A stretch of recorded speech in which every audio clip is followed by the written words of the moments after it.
Hello, everyone.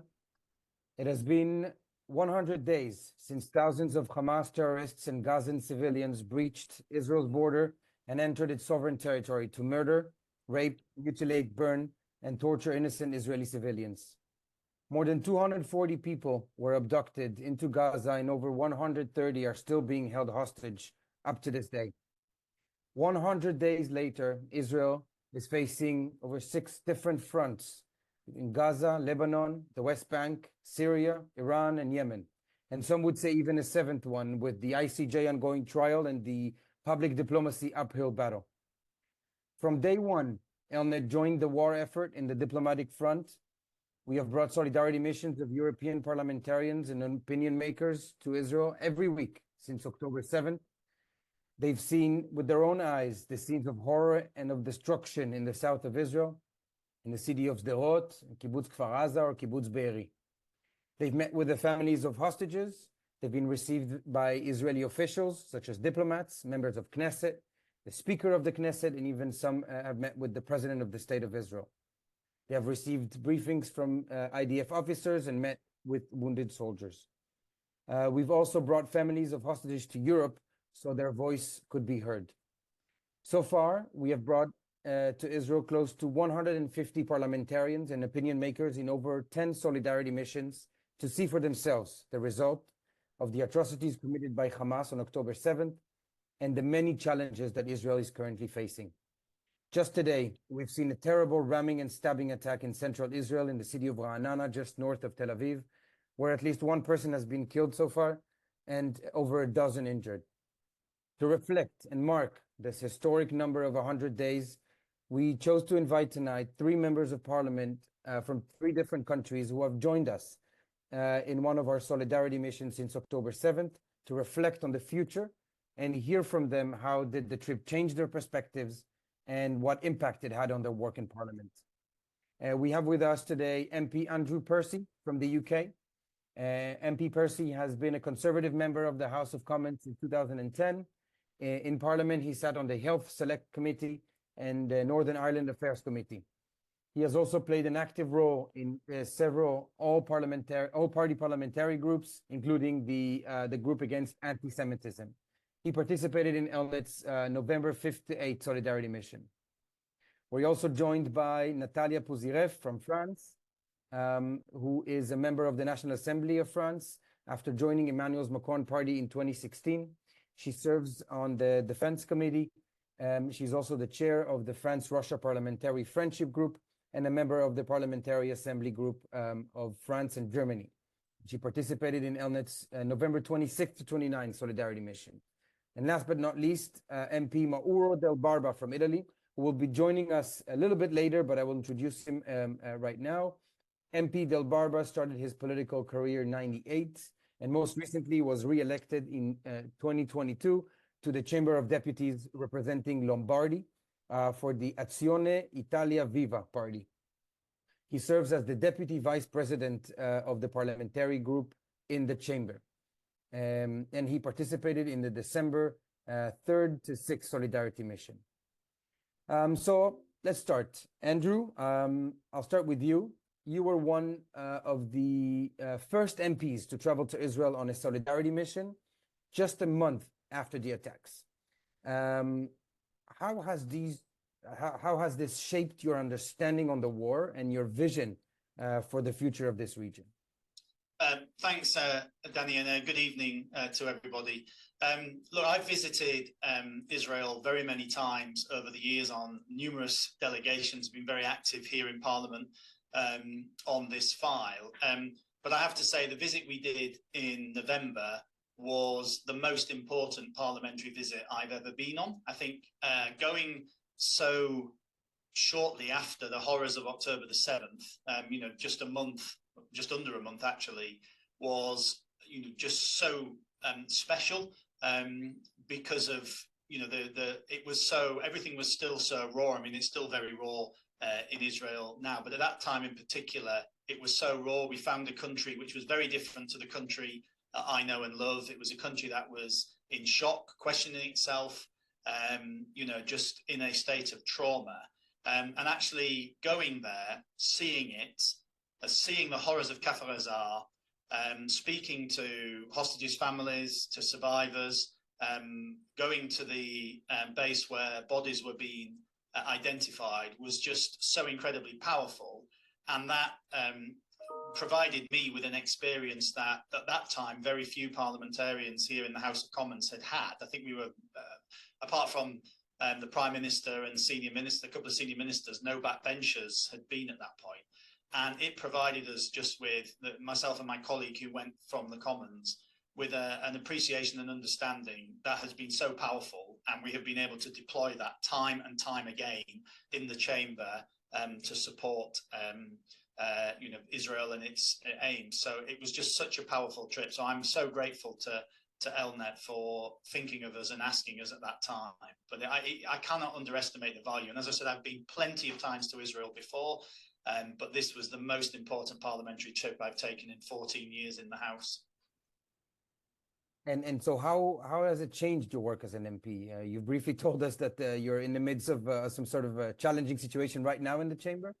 Yes, I have been very vocal, and I've always been vocal on this issue, but those of us who've been have been particularly vocal because I think it's really empowered us, and really, I think seeing that raw emotion and trauma in Israel itself just means that there is, you come back with absolute moral clarity on this issue.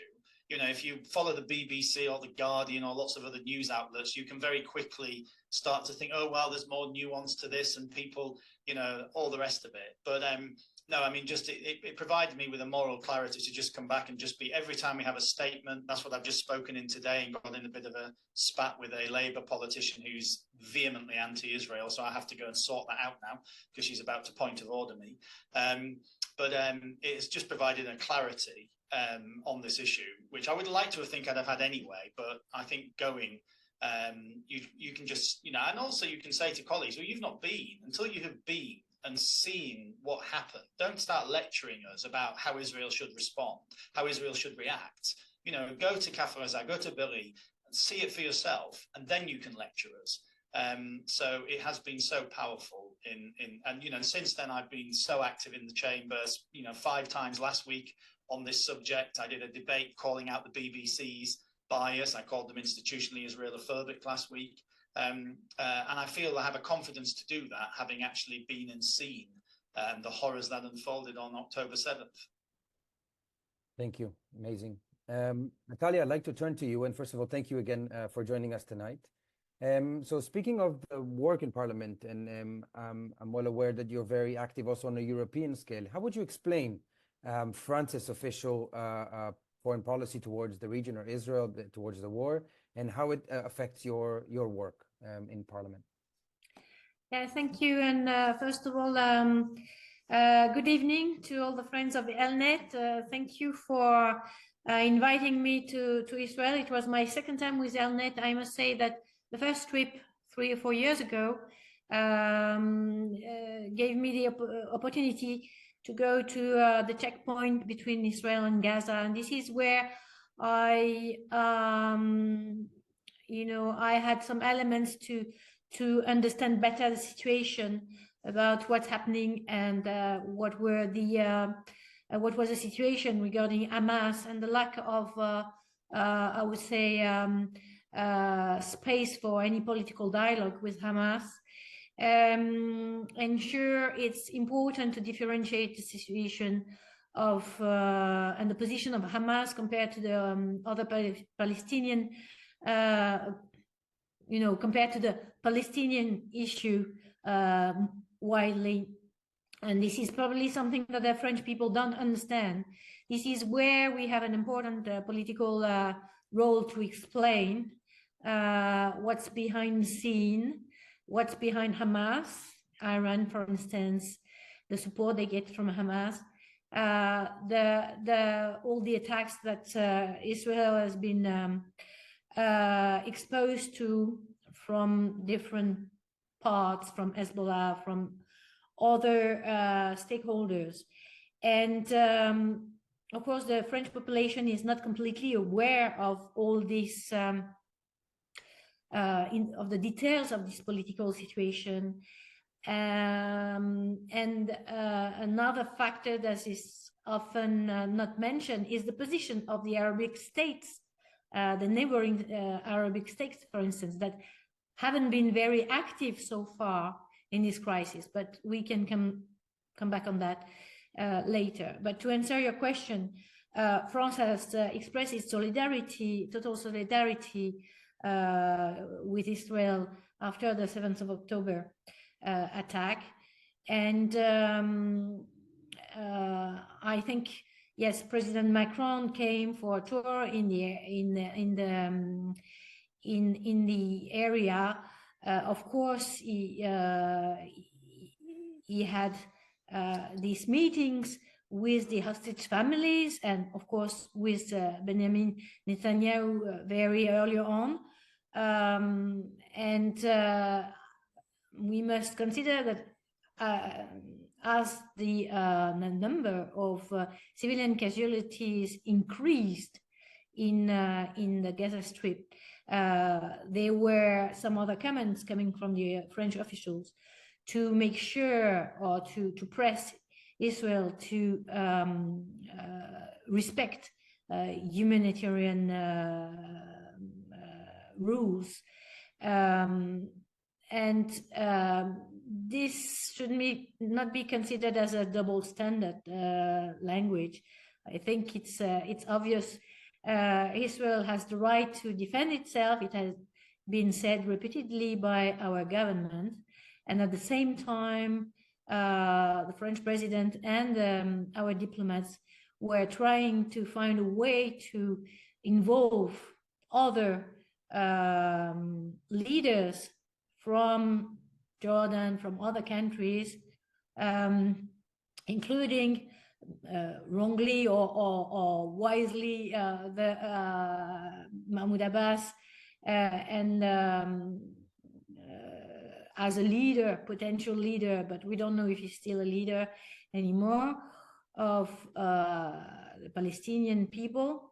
But this was an attempt, I think, sincere attempt to find ways of dialogue, first to free the hostages. Right.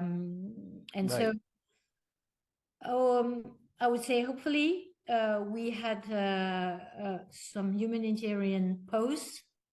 Personally, I was not calling for a ceasefire, and many of my colleagues, so members of the parliament, were calling for humanitarian posts.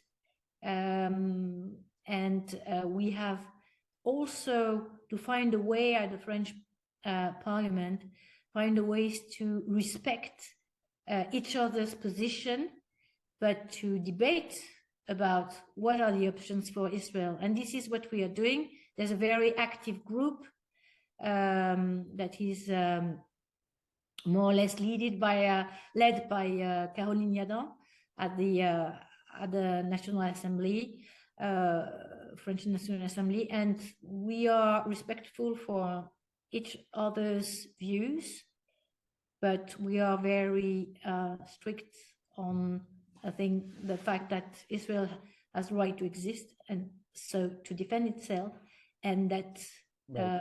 It's the Hamas who causes all this disaster. So you mentioned the hostages and humanitarian pauses. I know that you've been part, before you joined the Solidarity Mission, I see Maud Al-Barbar joined us.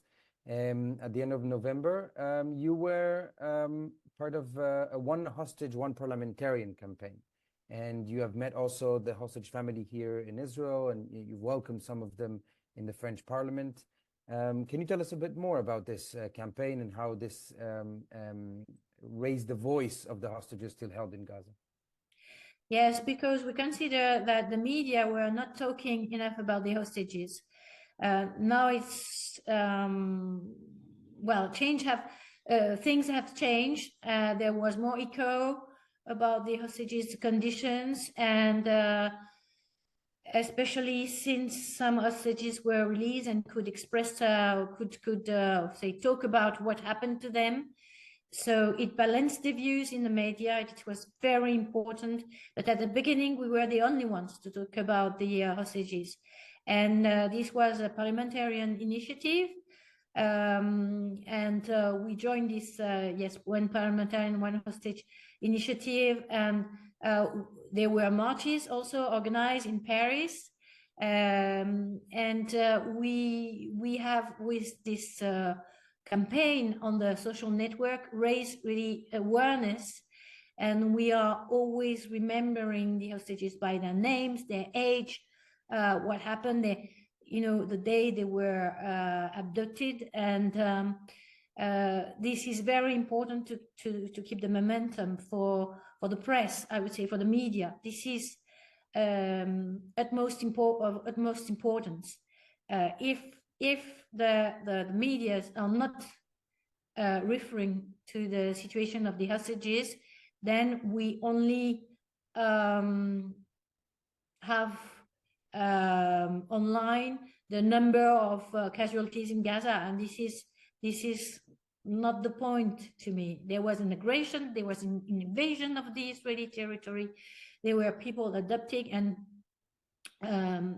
moreover, for me, what the main concern is about the violation of the women's body that happened. I'm very, very shocked by that, and for me, it's likened to a genocidal intent, and that's why it's not acceptable to have an inversion of rhetoric when some are saying that it's Israel that is committing the genocide. This is not acceptable in the name of, or in the light of history first. Right.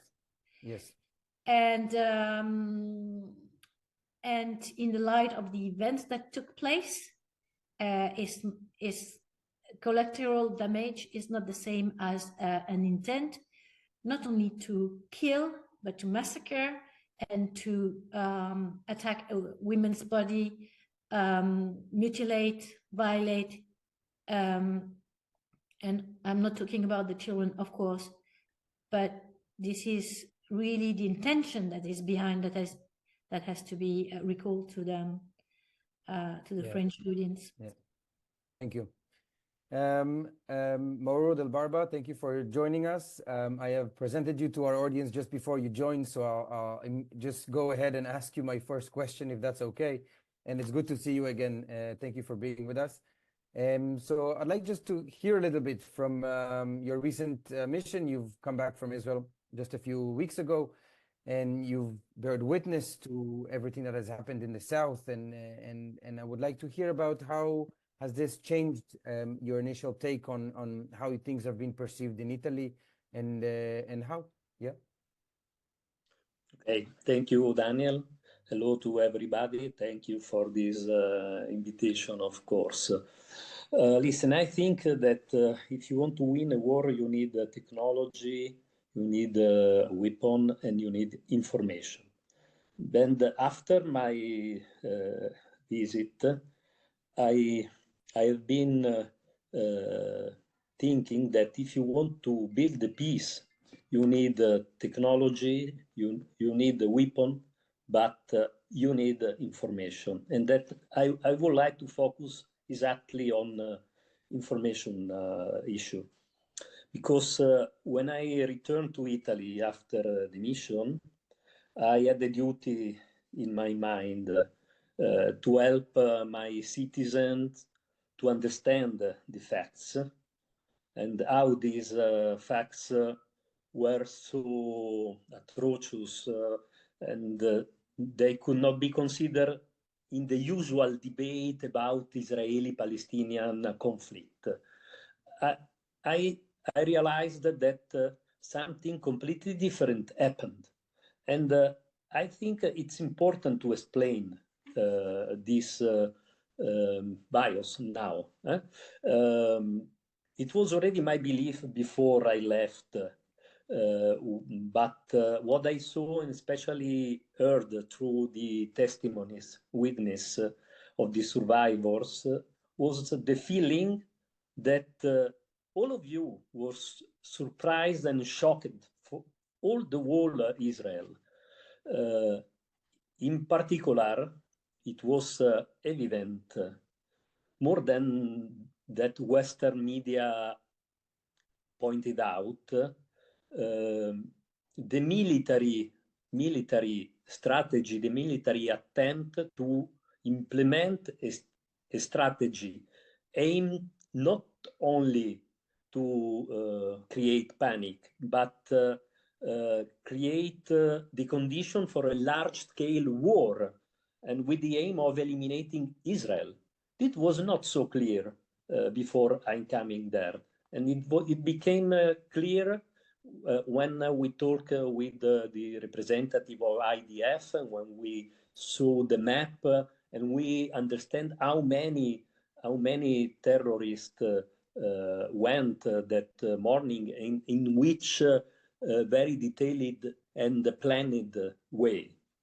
And this obviously represents not only an unacceptable atrocity, but also a danger for all Western countries, all Western societies. And Western people don't understand this, don't understand yet. And I would like to explain this to Western people. I think this is now the focus point to avoid of speaking about this war in a usual way, because when I came back to Italy after a few weeks, then I spoke on my social networks. I prepared a newspaper's article with the title "Is no longer the same war, it's no longer the same country." And if it is true, I think we need a new relationship between Israel and Europe to understand this new situation. Thank you. And so just before I ask my next question, I'd like to remind our guests to feel free to submit questions to our guests here before I turn to you. So by what you just said, what can Italy now do in order to raise this awareness, or even you as a parliamentarian in the political climate in Rome? What can Europe do then to raise this? Oh, okay. From a political point of view, the parliament, in the parliament, there is enough information, of course, but in the society, in the debate, we need to best explain this situation and the difference between the past. It's very difficult. In the first days, only a few people spoke with Israel, stand with Israel. But now I can observe that more and more journalists and more people are starting to talk with Israel, probably because we are understanding that, of course, what happened in Gaza is terrible for every citizen, and this is a problem, of course. I would like to underline, and you know very well, but probably people, journalists, politicians now have more courage to talk, and they have probably focused better the situation and the real danger for all our countries. So probably not Italy, but together, Italy and Israel could do something to improve this situation. And I think that the solution for information is culture. You can't have information on people if you have no culture, good relationship. Maybe in the past, and I go to finish, it was enough that services, secret services, and strong government had information. Now, in this period, it is important to create a conjunction between our people, our government, and to share information. I think there is no other way. Thank you, and I'll link that, and I'll jump to ask Natalia a question regarding this. Mauro says that it needs to be together and as a European continent, and I'm aware that you've been active also in European Commission or with the Parliamentary Assembly Group with Germany. Is there a way there to maybe raise awareness to what is happening, from the hostages to the lies that are being spread on Israel or the public diplomacy front? How can we then, raise this issue in a broader scale? Yes, this is very important indeed. Now that the media have, I would say, more balanced position, because this was the first goal, is that the media would balance their views, that they would be more talking more about the hostages. And so the second step is to moving forward, and my initiative has been to propose to the Franco-German Parliamentary Assembly to condemn Hamas for crimes against humanity. So far, I had no, because there were, some. It was the end of session in France and Germany. So far we haven't pursued the dialogue, but I will be soon going back to Germany. So it will be maybe an opportunity to see how our German counterparts are following up this idea.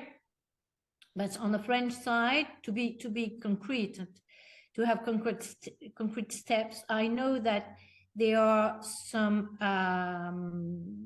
lawyers that are from some families, Franco-Israeli families, that will try to, I'll say, to put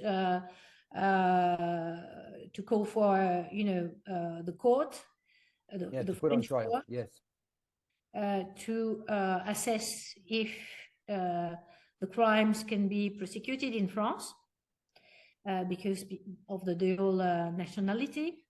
And so I think probably one of the most effective way is to have a joint approach in the different countries, but starting by France maybe, to join our efforts with these lawyers, with these families, and to raise the case that we would like to see Hamas prosecuted for that.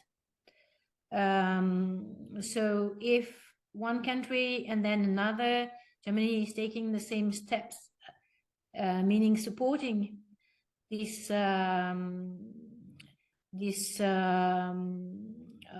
say prosecution, then we could maybe progress on that.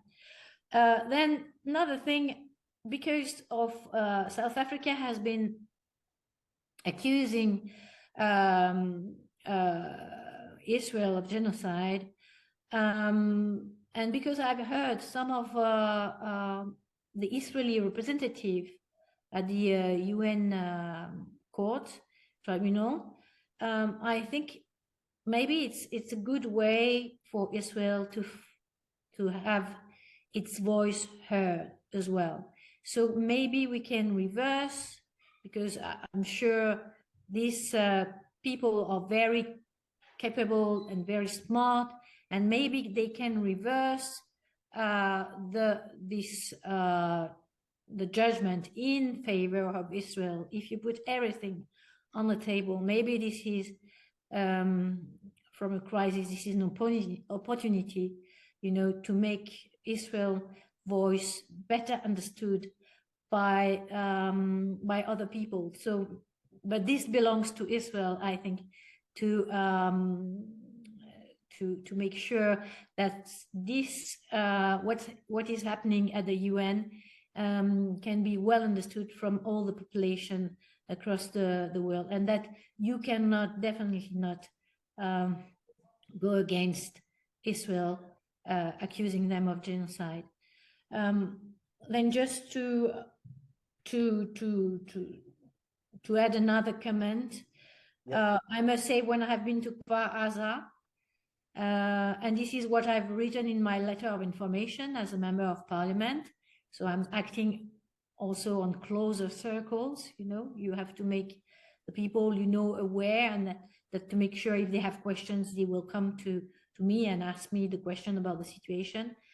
But for me, Kfar Aza was has remembered me Oradour-sur-Glane. I don't know if you are aware of what happened during the Second World War at Oradour-sur-Glane. This was a martyr village where the German in the church, and they set the church on fire.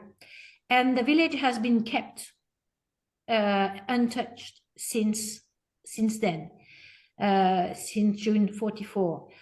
And because I was raised in the area, because it's a very important symbol in France, I must say that I use these words in my comments to all the people who come asking me questions about what I think about the situation of Israel. And I start by saying Kfar Aza and the kibbutzim after the Hamas invasion is just like what happened in Oradour-sur-Glane. Thank you. I see Andrew's back with us. I hope it went well, and now it's my turn to ask you a question. I promise it will be a bit more friendly than the point of order in the chamber. We've seen today the Home Secretary, I believe, in the UK proscribe another terror organization that have been supported Hamas in the UK.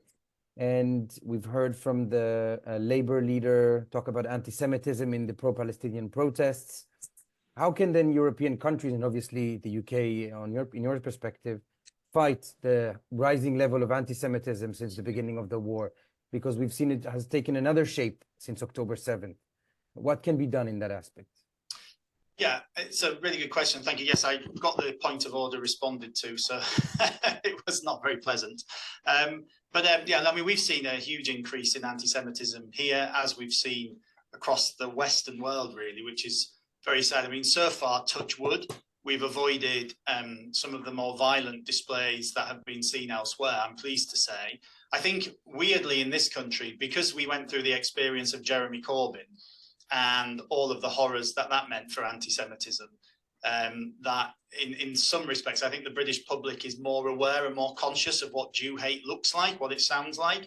And I think that is making perhaps the situation, even though it's terrible, perhaps not as bad as it otherwise would have been.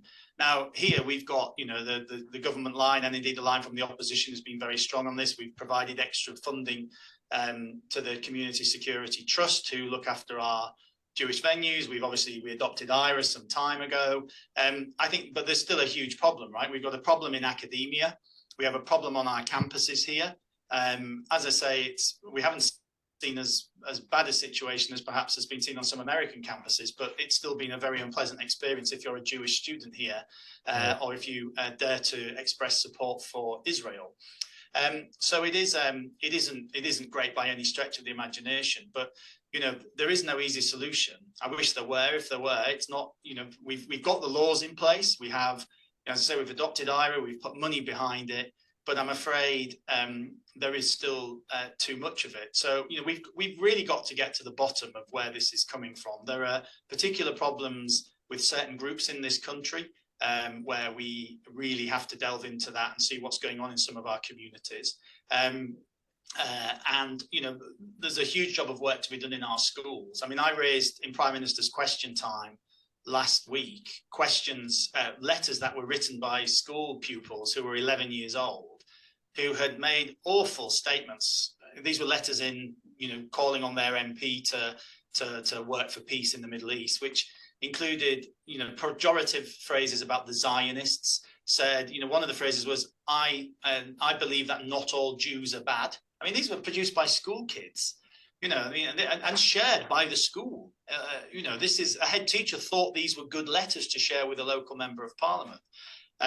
So we got a huge problem. So, I mean, I'm very keen that we have a lot more in the curriculum. I used to be a history teacher. We teach the Holocaust here, and I used to deliver that, and it's on the curriculum here. But as part of that, we teach anti-Semitism, the lead up to what led to the Holocaust, and then it sort of ends there. We haven't taught, you know, the new anti-Semitism we see, the anti-Zionism parading, or anti-Semitism but parading as anti-Zionism. We haven't taught, you know, how sometimes, not all, but, you know, often attacks on the state of Israel can be anti-Semitic. So we really need to update our curriculum and continue that. You know, kids, everybody knows the Holocaust was terrible, why it happened, they know Jews were targeted, but they don't link that, I think, to Israel today and to what's going on. So there is more we all have to do on this, but just keep calling it out is the key thing. Yeah, uphill battle, I would say.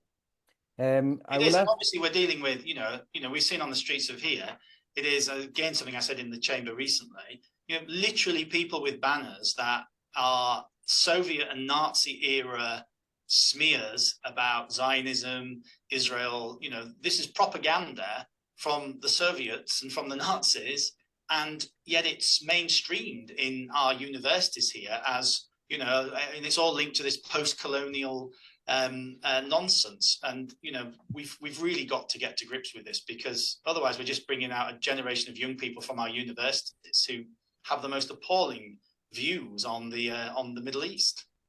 Right. Yep, that's a challenge. I'll ask last question tomorrow before I turn to Q&A. Mauro, you mentioned the day after and the efforts that Europeans can do, and one issue that we've seen over and over again, even in the past, but after October 7th a lot, is the humanitarian aid that is coming from Europe and obviously UN institutions towards Gaza and the Palestinians. And it seems that most of it doesn't arrive to the Palestinians, but to the hands of Hamas and terrorists, and doesn't reach the where it's supposed to go, basically. So what do you think Italy or Europe in general can do in order to solve this? Yes, it is a very controversial point because, yes, you say that a lot of people claims that these humanitarian helps don't arrive to Gaza, but people don't trust it.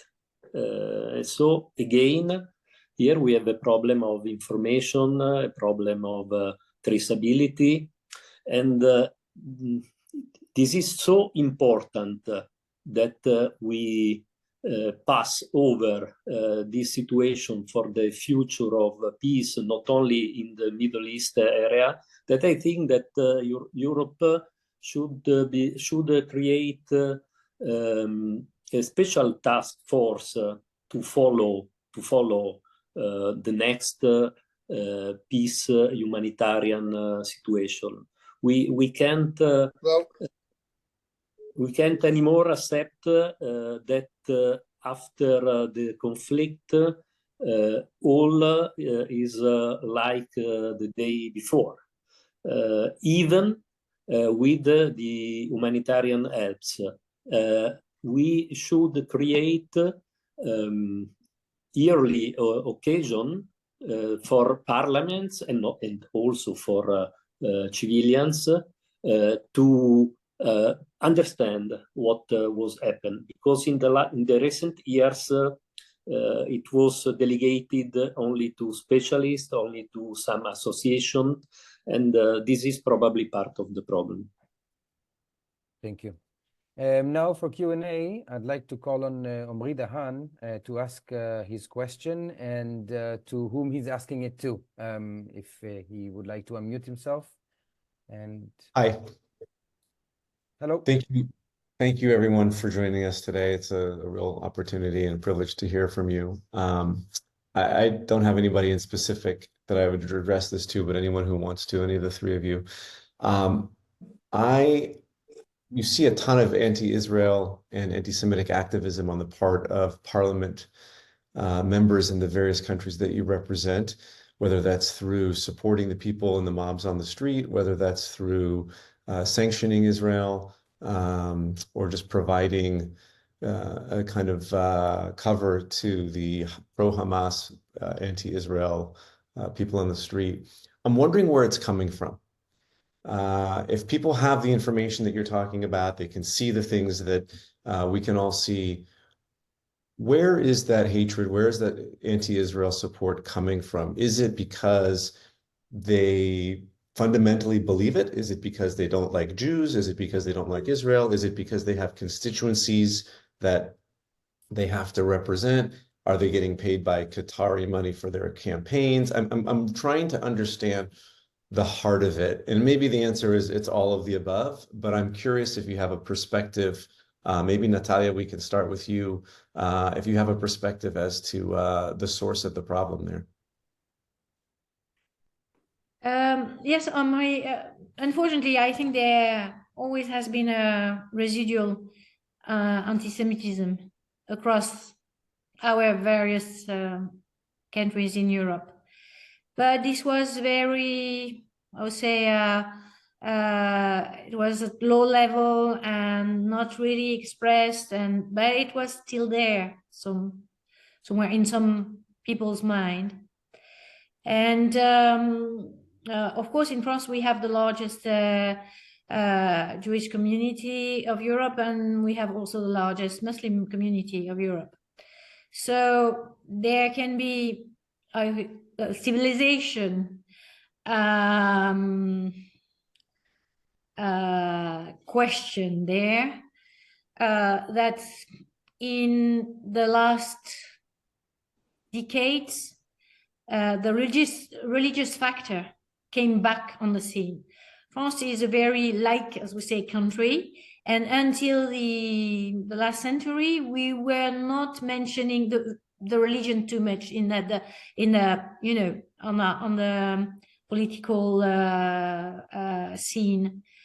And there's this civilization clash because religion has come back on you know, as something the people, you know, want to claim their identity, and they want to claim their rights for, and so it came on the French scene.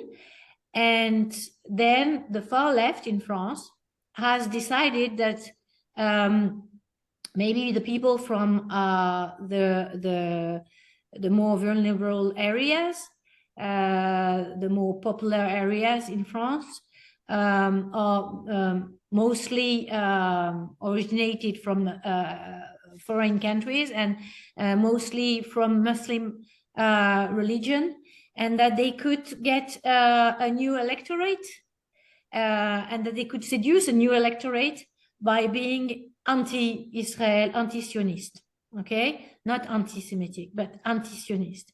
And it's the combination of this residual anti-Semitism that has always been there, and together with the religious factor coming back, and with the this populist approach of the far left, and I will name Mr. Mélenchon, they have that has fostered this feeling of you know, anti-Israeli people.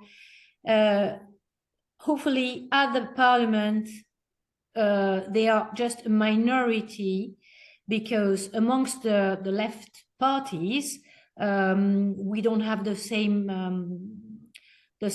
position. It's only the far left party that is supporting this view, and the vast majority is in support of Israel. So at the parliament, they are really a minority.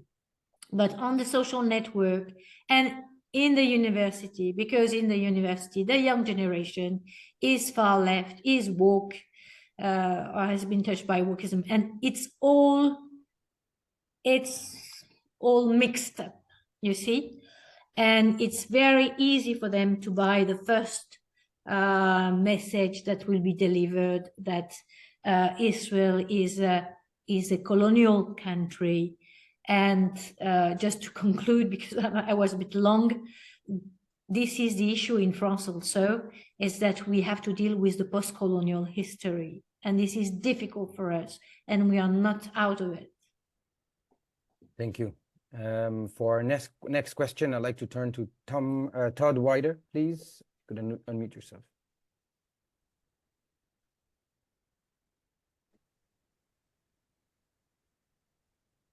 Todd, are you with us? Hi there. Hey, how are you? Thank you. I think the folks have sort of answered my question to a certain extent. If you wanted to, you know, riff on it, what I asked, that'd be great. But I think they sort of had answered it to a certain extent.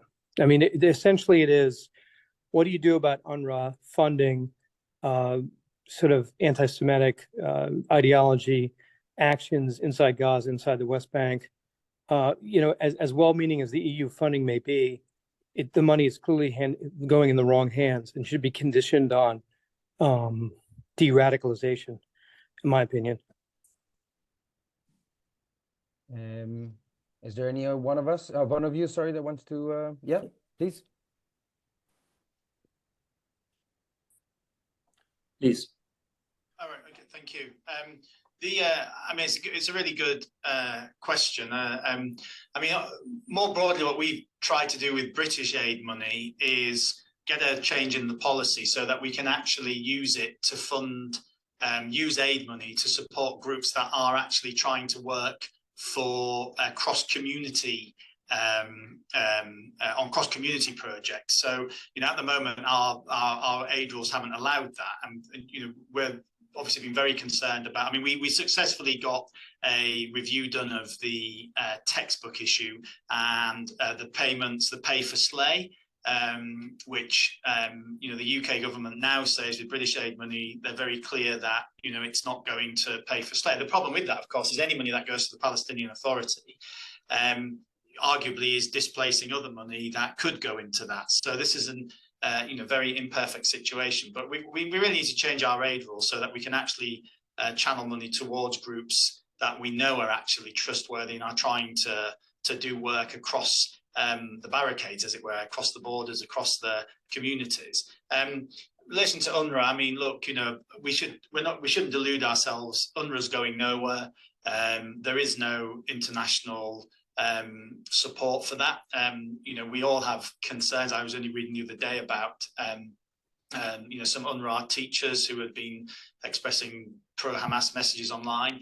You know, all we can do again on that is keep calling it out. But you know, UNRWA is going nowhere, so it's what else we can do with our aid money to make sure that we are channeling it to groups that are actually trying to promote peace and cohesion and working across the communities. Maur, you wanted to also have a... Okay. I'd like to turn if now... I can add just something in France, and it's again an initiative of Caroline Yadin.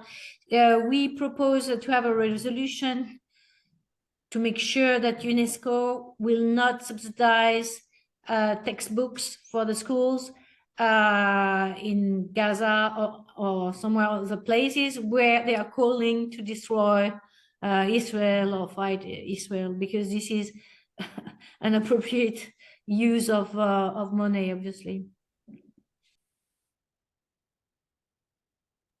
Sorry, Daniel. I would like to answer also to the first question, because in Italy, I don't observe an anti-Semitism sentiment, not probably less than in France.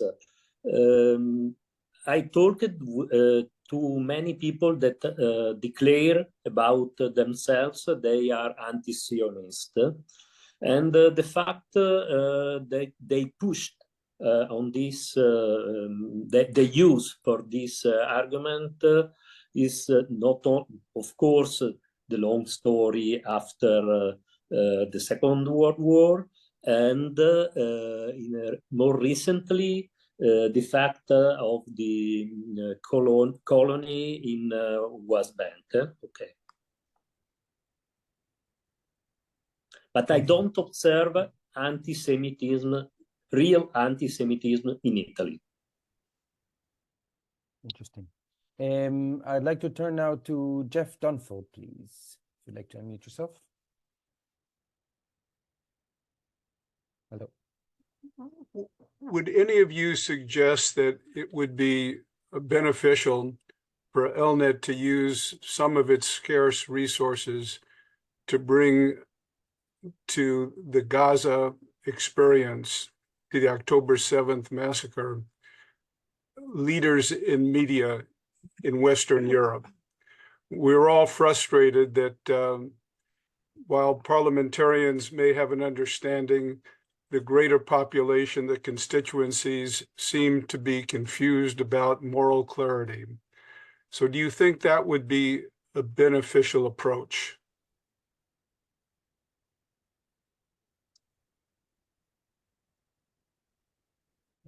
Yeah, Andrew, please. I mean, I think anything that exposes people to the situation on the ground is to be welcome. And we have an organisation here, it's BICOM, that does something similar to take. They do specifically media delegations out from the UK. It's Danny might remind me. It's the British Israel. What's the other bit stand for? I can't remember. But it's. But they specifically do that, and it is a useful thing to do. I mean, journalists have been off. I offered the BBC board to help to show the video with the embassy of the massacres, a 47-minute video, and that wasn't taken up. I passed it on to one of the board members. But I think that's a useful thing to do. But be conscious, as I say, in that is happening in some respects. But I think actually having a journalists going along with some of the delegations, parliamentary delegations, we've done that before. And I think we had a couple of journalists join us from the LA Times, actually, on the mission I was on in November. So I think it is useful because, it's, they're not there, right? So they get infected by the stuff. That too much of journalism on every issue is taken from what they see on social media now. I mean, you see on every news outlet, this was the reaction on Twitter or X, whatever it is, on every domestic issue, international issue. And that is just obviously not reflective. So they do end up becoming, they respond to what they're seeing on X. So I think it is a useful proposal. Thank you. And if I may add, on several, like Andrew Percy just noted, we several solidarity missions that we've had since October 7th. We've had journalists, opinion leaders, either with the Italian delegation. We had a few journalists, also with the French, and even in the previous British delegation just a few weeks ago, we've had 2 journalists as well. So we also try to do that as well as the parliamentarian effort. Turn to our next question is our very own Larry Hochberg, our founder, please. Thank you. A wonderful presentation. I think the mass of people listening to it get the picture that Europe is not all bad. My question is specifically really for Mrs. Puzarev. Why are we having so much trouble convincing President Macron to vote against anti-Israel resolutions in the UN Security Council and the General Assembly? He's very positive, and then when the votes come up, it's always the other way.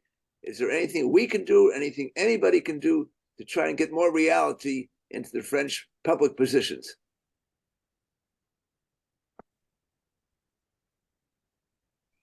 Thank you, Larry, for the question. This is not an easy one. At first, France didn't vote the resolutions, and then now it's voting different way. I think because the situation has evolved as well, and we have to accept that we are in different stages now, and for the French public, it's important to see there will be an end of the strikes on Gaza.